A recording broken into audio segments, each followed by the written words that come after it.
Dumelang, welcome to another episode of Azania in Therapy. I'm your host, Thabang Tlaka. Today, again, we've got a special guest, a child of God, a granddaughter of Patla, Limatlako, a daughter to Hunadi. At home, they refer to her as Piladi, a wife, a mother, a sibling, a friend, a mental health care provider, and my very special guest today, Mmatshepo Letsoalo. Yes, good day. How are you? I am well, Thabang. I'm well. Thank you for having me. Yeah, thank you for coming through. Yeah. So are you looking forward to the conversation? I am. It's been a long time coming, eh? Yeah. Hey, we're discussing, is it months? It could be a year or months. 7 months to be exact. 7 months? Yes. Were you counting? Yes. So supposed to happen December. Yeah. Great stuff. But I'm happy that you're here. I'm looking forward to the conversation, right? And so maybe let's jump into it, right? And I'm very happy that you are the first registered counsellor to grace this place. Yeah. And so, for those who don't know, what is a registered counsellor? Okay, so maybe let me start by saying the Health Profession Council of South Africa has categories of mental health. Yes. We have psychologists, which is yourselves. We have counseling psychologists or clinical psychologists, let's say, counseling psychologists, psychometrists, and so forth.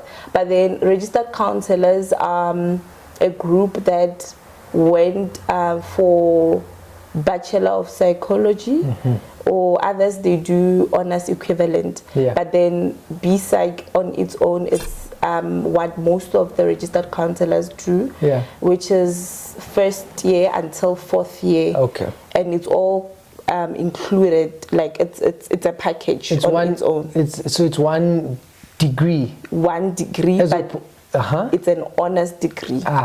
Yes. So the honors is included there. It's not like the way we did it. It was like you did 3 years, 1 degree honors, 1 degree masters, another degree. It's not like that. Okay. So it's honors degree, and then the 4 of it, you start maybe, depending with the university, I find that 3.5 years you do theory, you're in school, university, then the remaining 6 months you go for practicals at the hospital, at a TVET college, university, or even within the university itself. You find they have a center for counseling, and then you get to be supervised and a registered counselor or a clinical psychologist, so to say.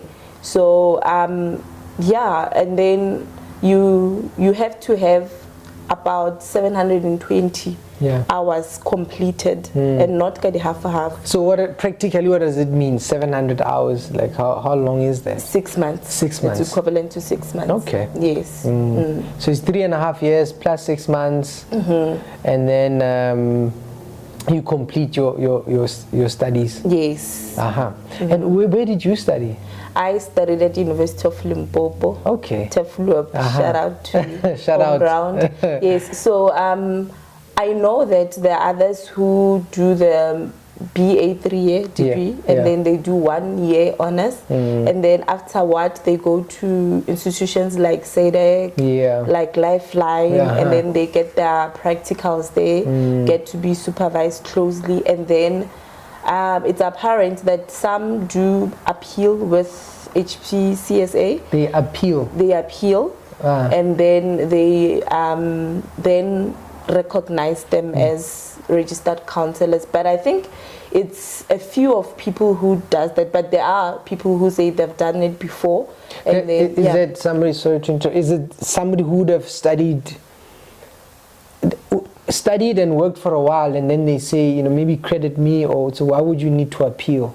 So isn't it B-Psych, the way it was done prior, it should be that it's inclusive, like I said, the first explanation that I've given.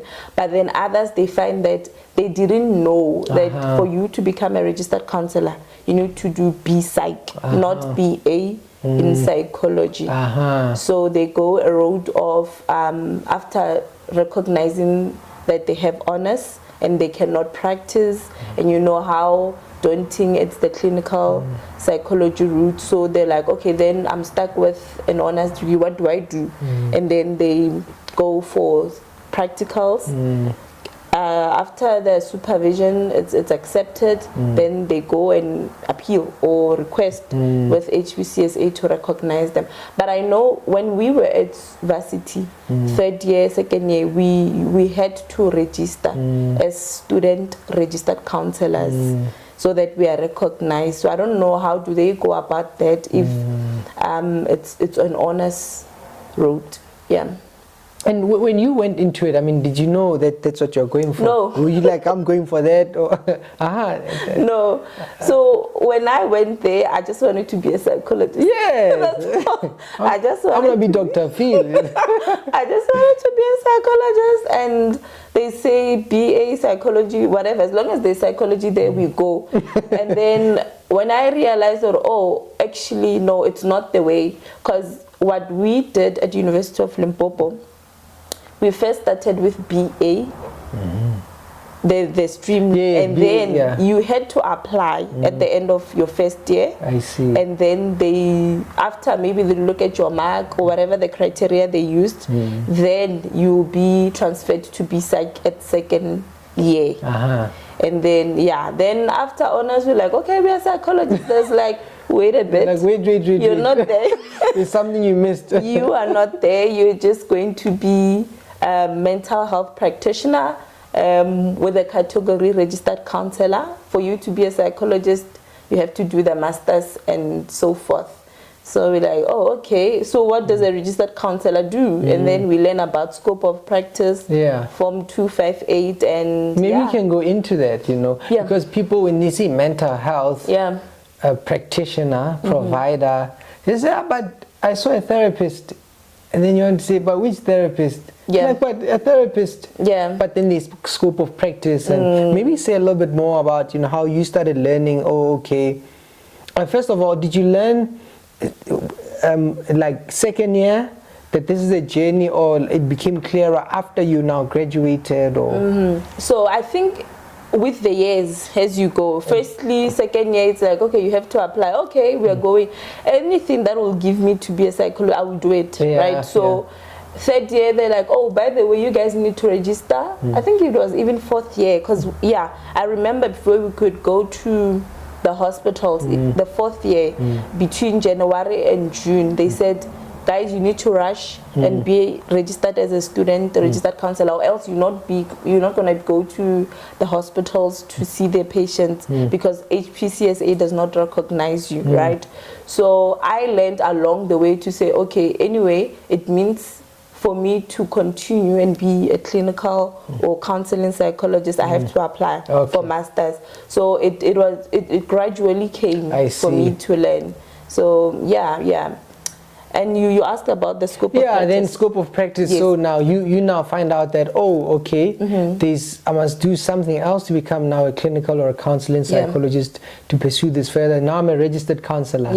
And so what is a registered counselor allowed to do? What's their scope of practice? Okay, so together with my fellow colleagues where I work now, we normally try to sort of train the nurses and other professionals who are there to say easily, so you can recognize us as like a general practitioner, right, of mental health. Every case that is psychology related, it starts with us, because we are more primary based as compared to clinical, they're secondary, and psychiatrists, they are tertiary level, right?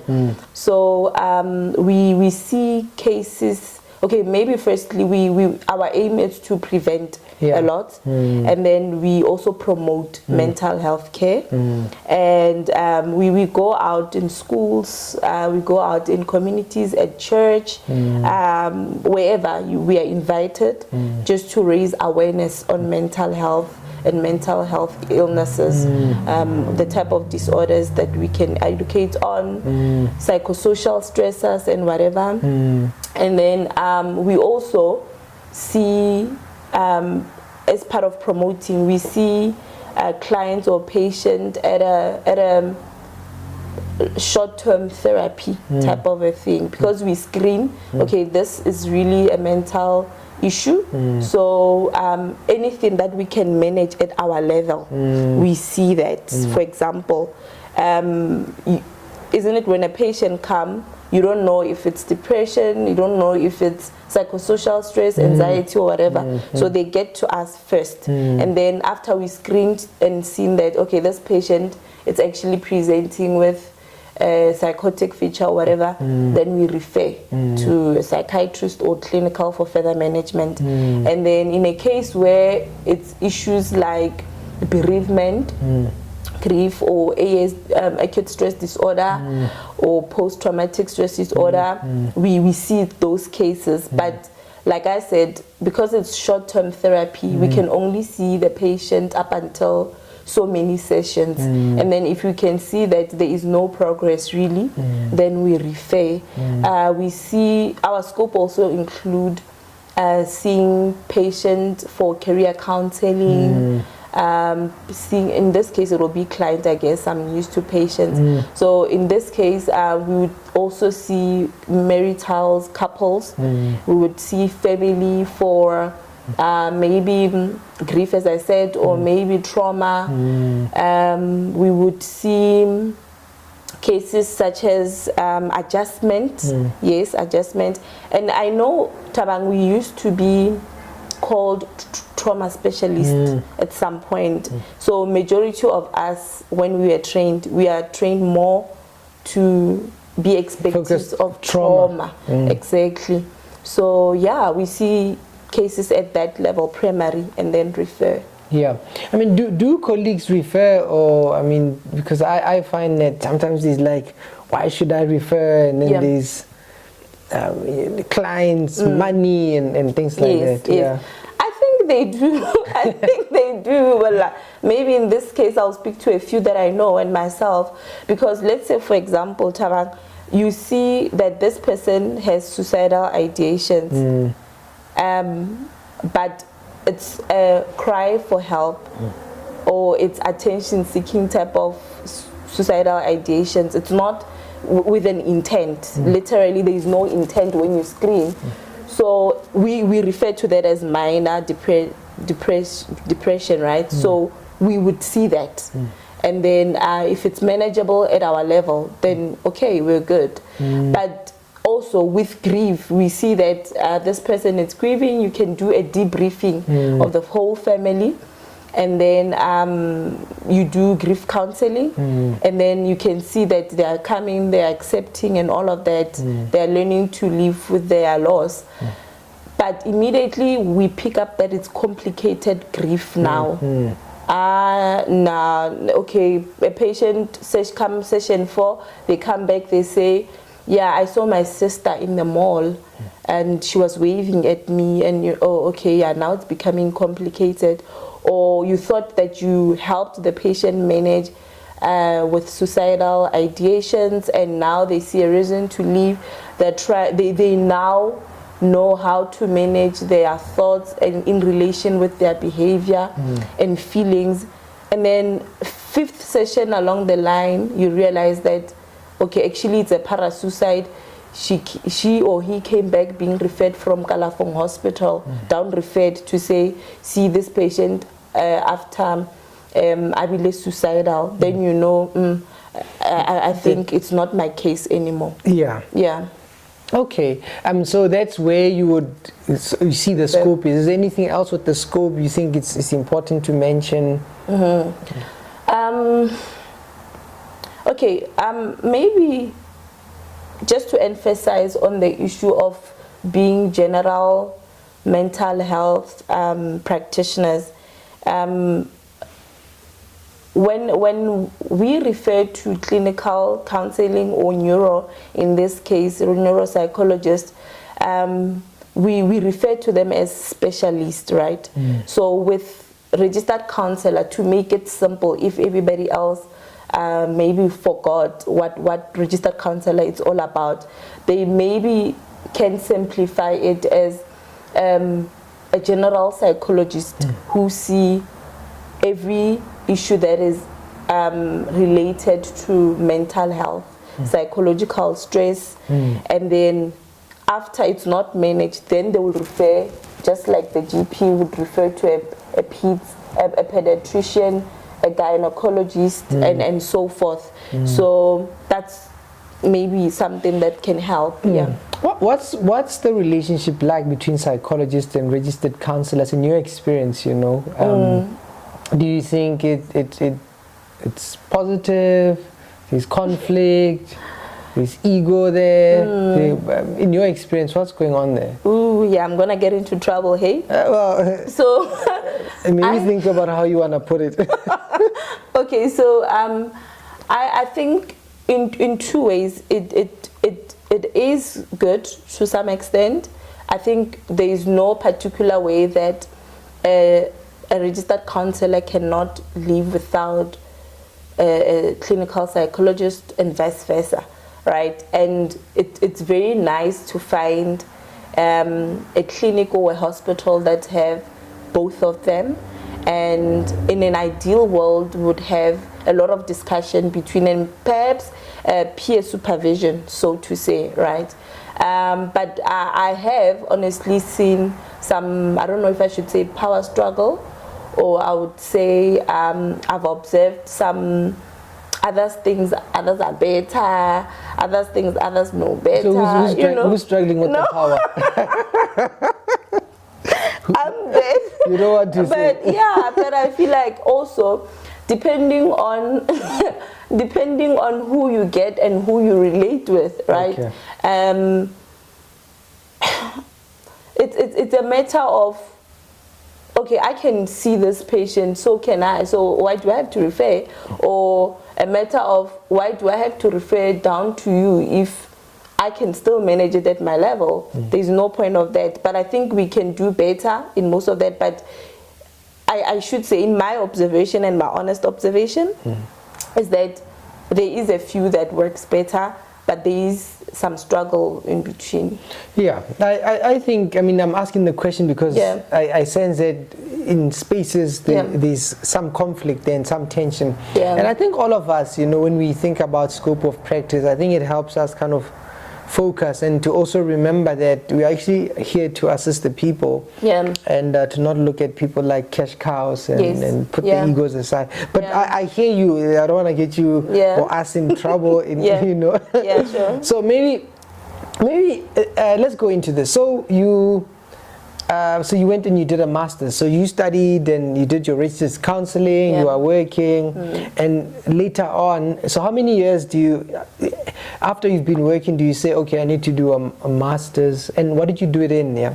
Personally. Yeah. Oh, okay. So I, after I realized in my third year, fourth year, that actually the route that I took, it's not like I'm gonna be a psychologist. I'm still a registered counselor. In my fourth year, I had already decided I'm going back to school to do my master's. And when I did that, I applied obviously to different universities, and I couldn't get in because my initial category was clinical. Oh, so the master's you were applying for was clinical psychology. So you have to now, like, everybody go for interviews. Yes, 100%. That grueling process. Yeah, that you know it. So by not getting in, you mean you went and then you were not selected? Yes. Okay. Yes, I was not. For a good 7 years. Like every year? Every year. How was that? And, I mean, how? Yeah, can I tell you, for a good 7 years, every year when I apply, I'm being invited for interviews every year, and what happens? Yeah. Then I apply for more than 4 universities, you can name them. And then I go, and then sometimes I get discarded, if I should use the word discarded, in the first round. Is that how you feel, being Yes, that's how I feel. The Freudian slip there. Maybe that's what you actually mean. That's how I felt. They discard you there. We don't want you. In the first round because maybe you find that they said groups, or they would say do assessment for neuro or multiple choice something. Then I would be cut off, right? And then some years, or in some universities the same year, I would go up until the last round, where you find that we're about 15, only 8 is supposed to be selected. And then I'm literally at the door, number 9, and they're like, okay, well, we'll call you should it happen that one of this cohort it's taken elsewhere, or they don't want to be joining you, hoping that, oh my gosh, can someone just drop out? Drop out. Okay, you know, go somewhere else. So it's been a roller coaster for a good 7 years, as I said, and until I've decided, nah, man, this thing it's draining me. It makes me question myself if I'm not good enough. It makes me question myself whether or not it's like just being on the other side of the table, and you are relying on the other people to say someone you're good else. enough, or to see me. Like a constant, this year I would go and be myself, and they're like, be yourself. And then when you be yourself, you're not in, you're like, oh, maybe I was too much. Okay, I was too myself. Yeah, I was too myself. And then tomorrow, or in the next round, you're like, okay, maybe I need to be pretentious and become mellow, and you know, and then you don't get in. Okay, maybe they don't want someone who's too chilled back. No, it doesn't work. They still discard you. It doesn't work. And then until I decided, no, let me do educational psychology. And then I went to Wits. I did my PGCE with the hope that I'll do educational. Along the way, I lost interest, and after realizing that actually I will be doing a lot of assessment, I'll be too exposed to children in high school and primary, and I was like, nah, man, is this what I really want, or is it that's just to work that I want? What I'm sure of, I want to be in the field of psychology, but will I like it for the rest of my life, working with children, being in school? I have nothing against children, so to say, but I felt... But it's not a population you want to focus on. No, it's not. Yeah, and then I decided, no, I will wait for my time. In the meantime, what do I do? Because I want growth. I just don't like to be still. I'm just all over the place most of the time. And then I decided, let me go the route of research and just stay there until I figure myself out. And then I did my master's. What was your master's on? My objectives, or my title, it was to investigate or explore the perceptions of the traditional health practitioners on the possibility of collaborating with the Western trained mental health practitioners in treating mental illness. So in simple terms, the traditional healers, the Sangomas, I wanted to explore their thoughts. So my participants was the Sangomas in Sekhukhune district, Limpopo to be specific. And I wanted to investigate what do they think about collaborating with us, the psychologists, registered counselors, social workers in mental health, in treating mental illnesses. What fascinated you about that topic? Okay, so when I did my practicals for my B-Psych, my honors degree, I did them at Zebediela Hospital. Shout out to Zebediela. And I'd like to do a lot of shout outs because I am because of them, right? So Zebediela Hospital, under the supervision of Mmatshepo SG, I realized that the community there sort of did not mostly respond with what we have read in the book, how we conceptualize mental disorders. Isn't it, as registered counselors, we're not allowed to diagnose, but we can just query what we see and then refer if there's a diagnosis. But what was interesting was the fact that you look at maybe make an example at postnatal, you go, they tell you, okay, this patient has just lost a baby, and then you need to come and do containment or grief counseling. And then when you explore their understanding and meaning of the loss, you realize that it's not necessarily just a loss. It has to do a lot with, it's a punishment. It has to do, the meaning has to do a lot with, I didn't take care of the baby well. I went to baby shower and other people were busy fiddling with my belly. And you get meaning of, I did not do well by my ancestors, therefore they're punishing me because it's actually the third baby that I'm losing. I've been getting miscarriages over and over and over. So you notice there's like a spiritual component to it, or a spiritual understanding of it. It's not, oh no, you're going through these tasks of mourning.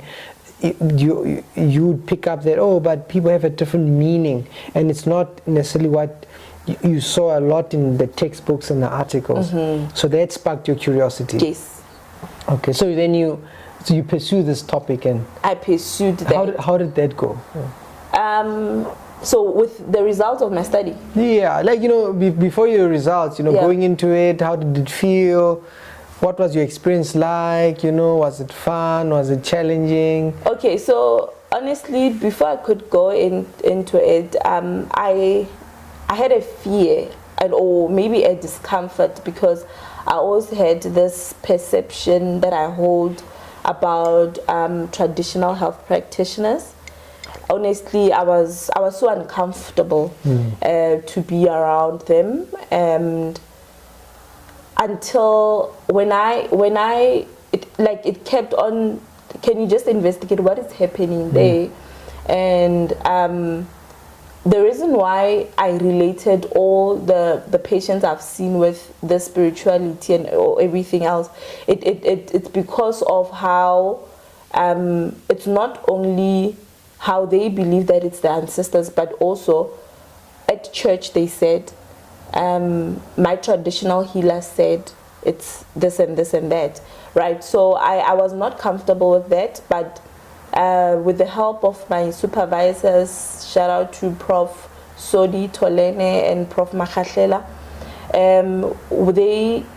they eased me into it to say, Mmatshepo, remember, these are human beings, just like you are. Remember, you need to get that perception, because people go to these people, they understand their healing process, they understand what they're doing, and the reason why people keep going there is because they see something there.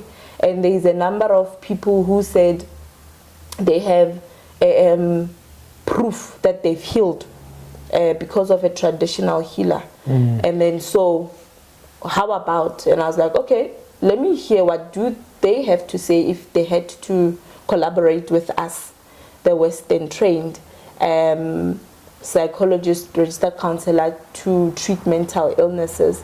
And then when I got there, the result was very interesting. I had 4 objectives, and 2 of my objectives was to check or explore the facilitators of collaboration and the barriers or the hindrances of that collaboration, and the 2 other more objectives. So I'm just gonna lie on the facilitators.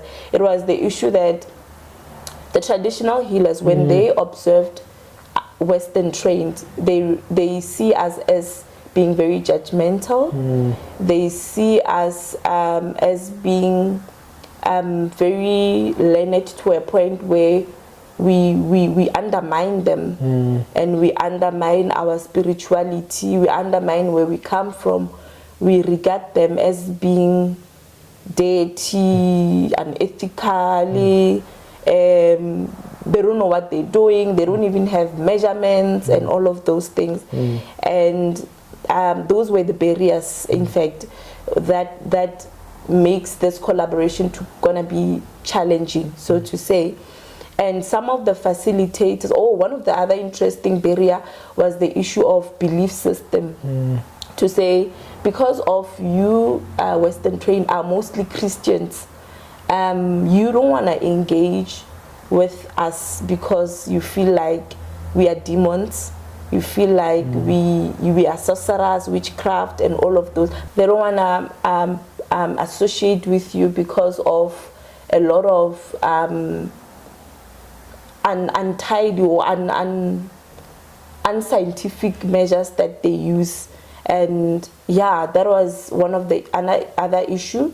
So when it comes to belief system as well, as Christians, we don't want to listen to them, because if you talk with them, if you engage with them, hey, God does not want that, you know. So that was an issue, that was a barrier amongst others. And then the facilitators was... Before you move on to the facilitators, you know, but the ones who thrived were the ones who had relationships. So relationships, we can't not have relationships.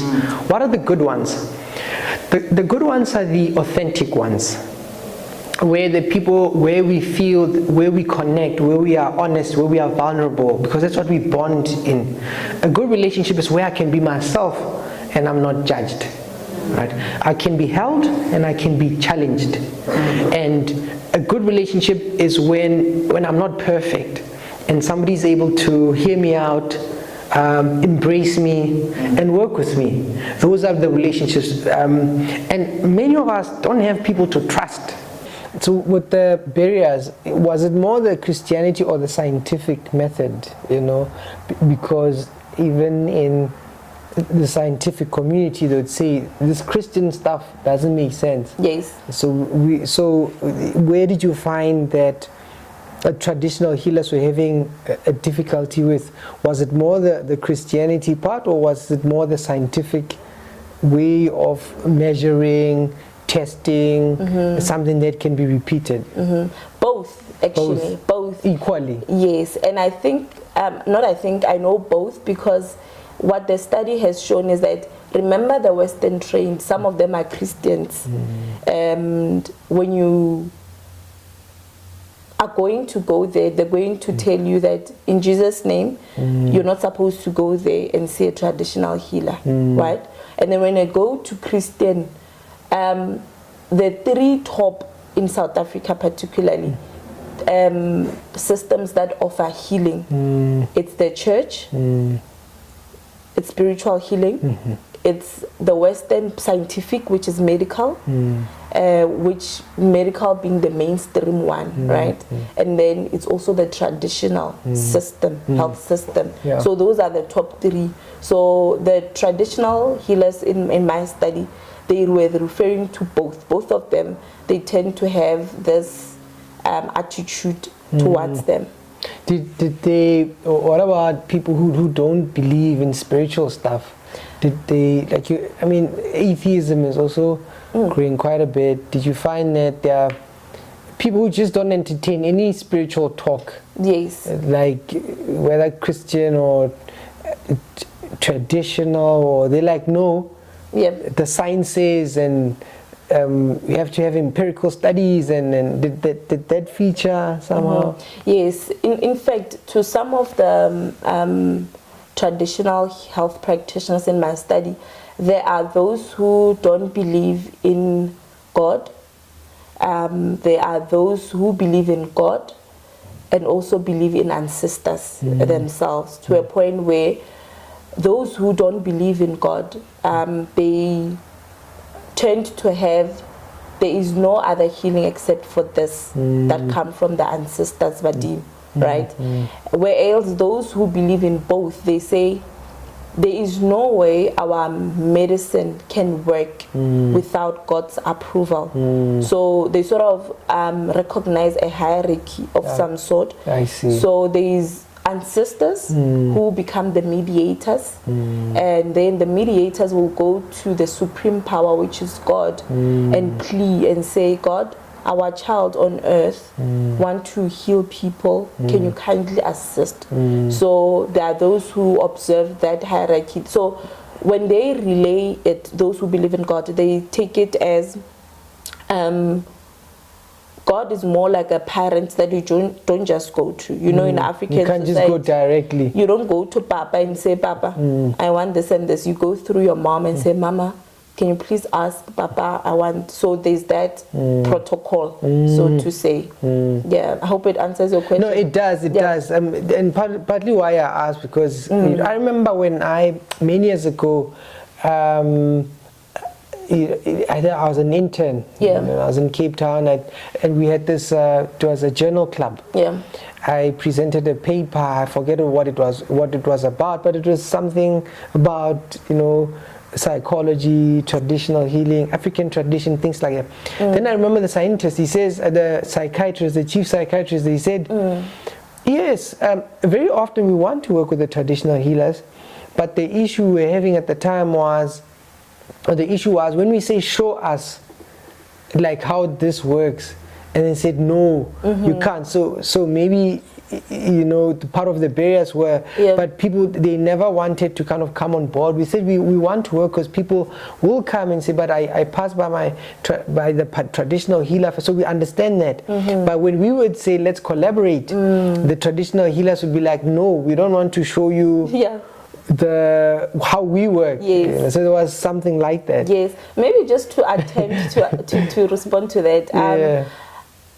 Two things. Yeah. The first one would be the traditional healers were hinting that they are afraid of losing their culture to the conquerors in such a way that prior to apartheid, they used to have this culture, they used to have things and their way of living, their tradition, language and whatever. And then they were tricked into teaching the Western or the Eurocentric, the Euros, their culture. And then they took over and then they jinx it, and then they come with the paracetamol with the very same ingredients that come from the traditional healers, and they say that one is untidy, it doesn't work, and then we succumb to what the new government says now because of the power they have.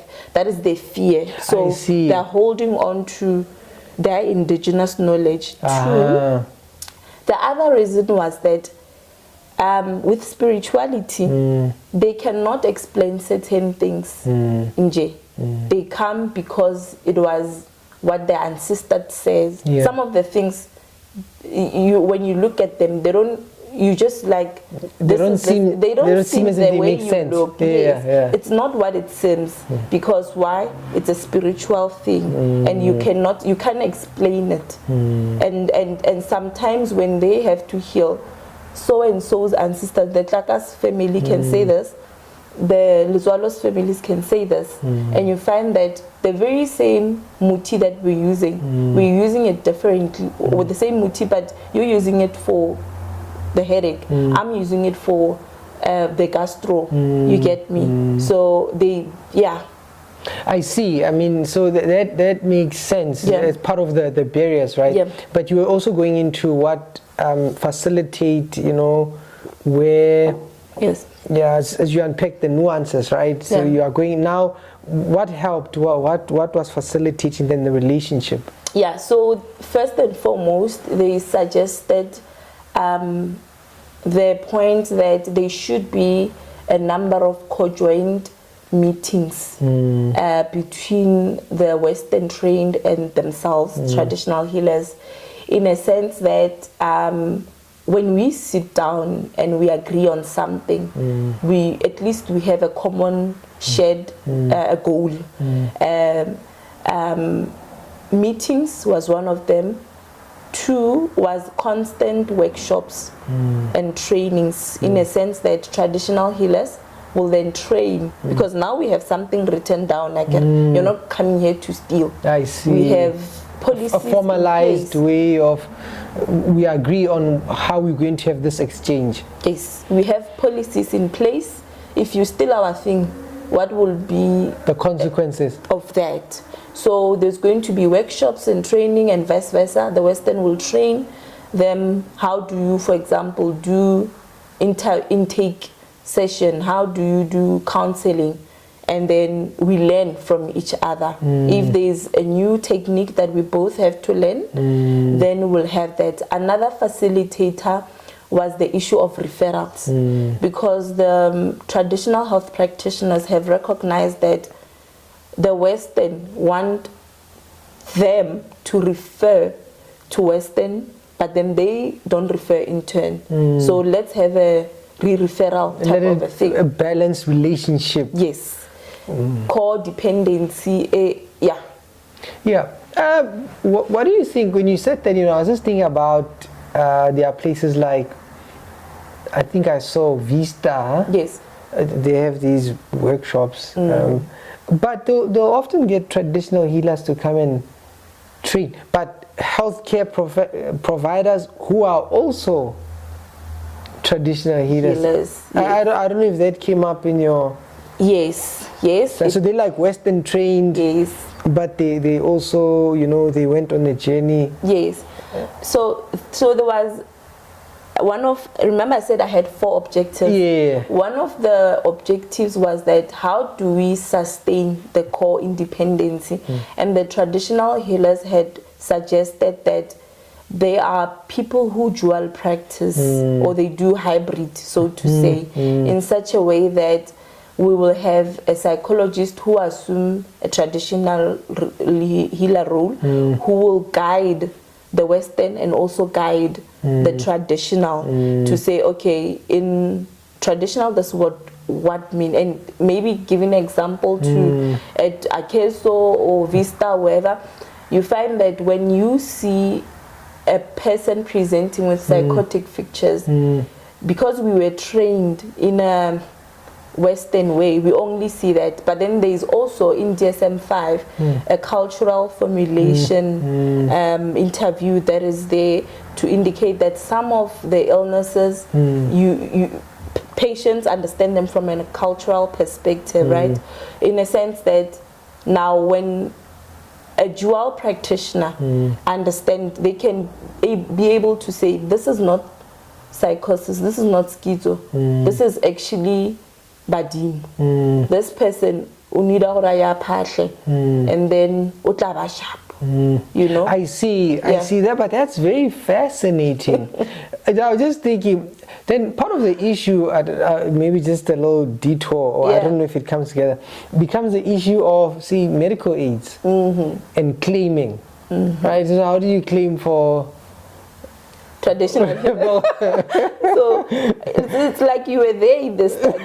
Exactly that. So the suggestion was that once we are recognized by the government, because they needed to sustain this through legislation, everything. Once the government recognized them, then we know that as part of the hospital or the clinic, we have a section for the traditional healer. If you don't want to go there, it's okay. It's if your belief that does not allow. But then we recognize that more than so many percentage in South Africa, they consult the traditional healers even before going to Western. True, which is true. Yeah, so if we're going to recognize them, then we're going to be able to put them on the medical aid roll, and then NHI recognize them, and then everybody's happy. Fascinating stuff. I mean, and so what else came up? So your objectives were there. What else did you find? The objectives. Yeah, so you had your 4 objectives, yes. But your findings. We're on what facilitates, right? Yes. Was there something else that you observed that could facilitate, that could help? And maybe you can also go into like actually what you found at the end, what stood out for you. So some of the other facilitators, I think I spoke of workshop and training. Yeah. The dual practitioners, referrals, and then the government itself as the parent to this. If they come along on board, then it's going to be easy. And then the issue of going back to the society, the citizens of South Africa, and say, hey, we have this. What do you guys think? And then obviously they'll just do their polls and whatever the case might be. And then if we can also bring forth people who once had mental illnesses and they were treated by traditional healers, so that we have evidence that it's there. Maybe we don't necessarily need to worry about how do they do it per se. Yes, we will be sharing that, right? But because some of these things are spiritual, you can't see. Just be comforted the fact that a patient is here, it's healed. Let's worry about the outcome of what it did, right? And then one of the other things was that how do we then manage some of the traditional healers who are boogers, those who come and assume they're charlatans, and then then we have to have something like HPCSA of some sort to regulate those who are abusing the practice. Yes. Yeah, because there's also lots of that, you know. Yes. People say, let me bath you. Yes. People say, let's go to the mountain, we need to do this ritual. But the things that happen there, Yes. the people that, you know, give poison and things like that. So but they are also concerned about, hey, we must watch out for Yes. this group of people who are not, who are putting our practice in disrepute. Okay. Yes. So it was one of those things to say, watch out, we have those people. Yeah. We agree. Similar to Lily Nava Western. Yeah, there's everywhere. Psychologists. There are crooks everywhere. You know, exactly, who overclaim and all of those things. Yeah. And then another issue was that which other departments will be able to help with sustaining this collaboration, because Azania is something that will work and one day it doesn't work anymore, right? Just because people have feelings, or just because there's a new minister in town and then we change things now. So we'll have to have a representative things like Obana Contralesa, it has leaders, chief, and so we have such who represent at the top there, so that we don't just become the doormats in a way. see. Yes. And then the sustaining again was the issue of which departments can actually help with sustaining this. Obviously health, for obvious reasons, education as well, because some of the kids, but when they are still in school, how do we educate them? One of the other issues was the issue of universities. Right now, if we're going to continue with this curriculum, only Sigmund Freud and it's okay if we're going to have that, but let us respond to our people, because they end up saying therapy why do I have to go there? Because our theories that do not speak to their needs, concerns, and 100%. Okay. Yeah.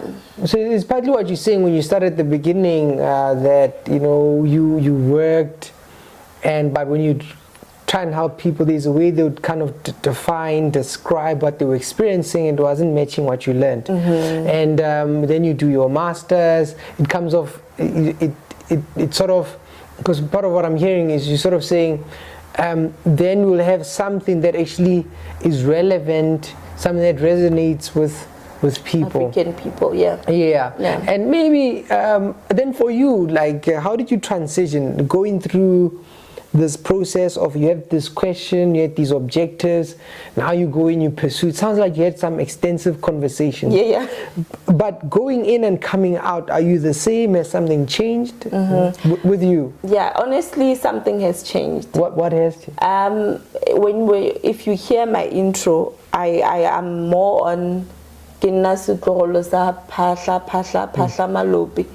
because I recognize that I do not belong to me. I come from somewhere. And it also made me have interest of my belonging, my identity. Do I just belong to me? Do I come from somewhere? Okay, fine. Because we used to be told that engaging and recognizing Mangelo Aborena, it's demons. I think I no, fine. It's okay, because we are able to recognize Mangelo Aborena because we know, we even go not to Pasha per se, but Barboncha Livit. Why can't we do that with our own ancestors? So yeah. And just on that, so does let me ask you, does African psychology also mean one has to believe in like spiritual things, or those can be exclusive? I think, okay. I mean, is then an atheist African? Yeah, but you mentioned earlier that there are people who don't believe in God, and but I'm just saying, if somebody's interested in their heritage, and but they like when you talk spiritual things, have you come across that, or what are your thoughts on that? So my thoughts on that is that Thabang, I might be wrong, but in my perception, you don't have to believe in Badimu only for you to say you are abiding or going with African psychology. Yes. African psychology, because there's a question around that. It's very, very broad, and maybe we can step a little back and say, what is African psychology? Because if we're going to say psychology, it's the study of behavior, understanding the mind, the feelings and stuff. Now we put a prefix of African, right? In a sense that now we are centralizing it to Africa, because when this curricula came in Italy with the missionaries, it started somewhere there, and then it related to the people there. But then we realized that the people ba Africa, ba South Africa, they don't respond to it. So now let's contextualize it, and then now we're putting African people at the center now, and look at the types of problems that affect them. In America, in Europe, their problems are not similar to us. We have issues of rape, we have issues of, we have poverty, as we have issues such as, maybe not only the bad things, let me talk about the good things, right? Yeah, but I think your point is that there are things that are contextual. I mean, this is fascinating for me. I think I was reading, a while back, I think it's a book by Prof. Ratele. Yes.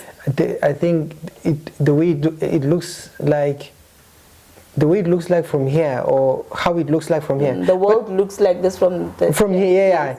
And there's a comment there about African psychology, the African power. Why do we say that? And then we have to talk about it so much. So we have to get to a point where we don't even say that, it becomes understood, just taken for granted. I think that's what he says, right? And maybe a follow-up question for me is, when we talk about African psychology, is it something that will work in Africa, or do you think it will apply in different parts of the world as well? I think it will apply in Africa. Only and in I Africa. stand to be corrected, but the reason I'm saying that is because when we say Africa and contextualizing to Africa, we're putting Africa at the center, like I said. And then also in Africa we have, it's not an issue of tribalism or race. Everyone who's in Africa, let's look at their way of living, their language, their culture, their beliefs. If they don't believe in God, okay, it's okay. But then when you come for therapy, let's look at you as an individual or as a family. Because one of the other tenets, Thabang, of African psychology, it's that I would be doing injustice not to say this. African psychology does not recognize a person as a person, and that's what made me change and recognize my identity. African psychology recognizes one as belonging to other people. But in this world, people don't want to share. I mean, family. We are working, family, we are working for ourselves. But then that's where we lost it. That's where we lost it, because we are adopting No, I'm just being silly.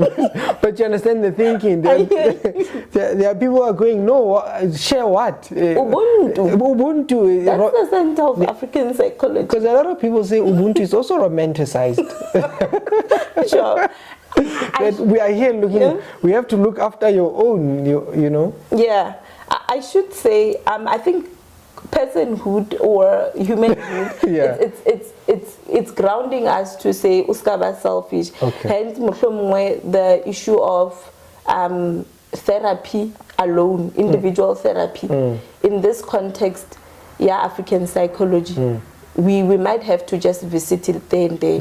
But then when we do therapy, we go to the people, remove the office space that we were trained in, go to the people. Leave the air condition. Leave the air condition.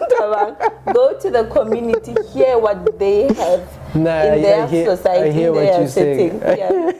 I hear what you're saying, you know. Yeah. Because you're asking people to leave their nice scented offices with their coffee. Where are the problems? With their coffees, to get into their nice cars. Where are the problems? Are they in the office or out there in the community? I hear you. I hear you. Yeah. I hear you. I'm just being silly, but it's so interesting. But any other maybe final thoughts, you know, about actually how you changed, because you were going there. So you said part of what happened with you is like now you're taking more you're more cognizant of your own heritage, and even in your introduction, that's very important, because you don't come from you come from a lineage of people. And since doing your study, that has become something important for you. So way forward, you know, what do you think? What maybe parting shots? What do you think needs to be done? You know, follow-up studies, or what people need to appreciate. I would recommend that we give African psychology an ear.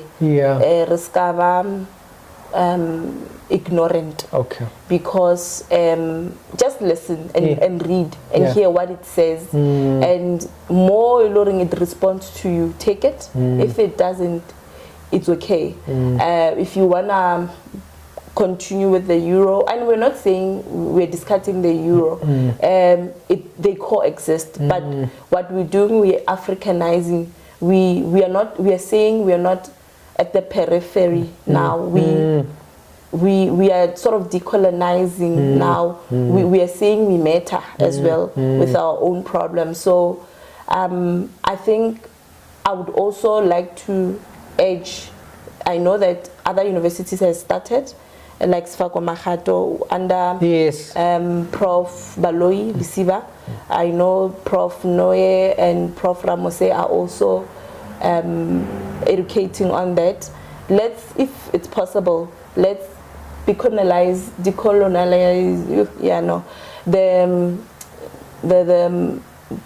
the education system as well. So that would be my parting words. Thank you very much. Fascinating conversation. I mean, it's got so many layers. I think we need to unpack it even more and more and more. Yeah. Maybe we'll have part 2, part 3, part 4. But otherwise, Mmatshepo Letsoalo, thank you very much for coming through. The granddaughter of Patla le Matlako. Thank you so much, Thabang, for having me. Thank you.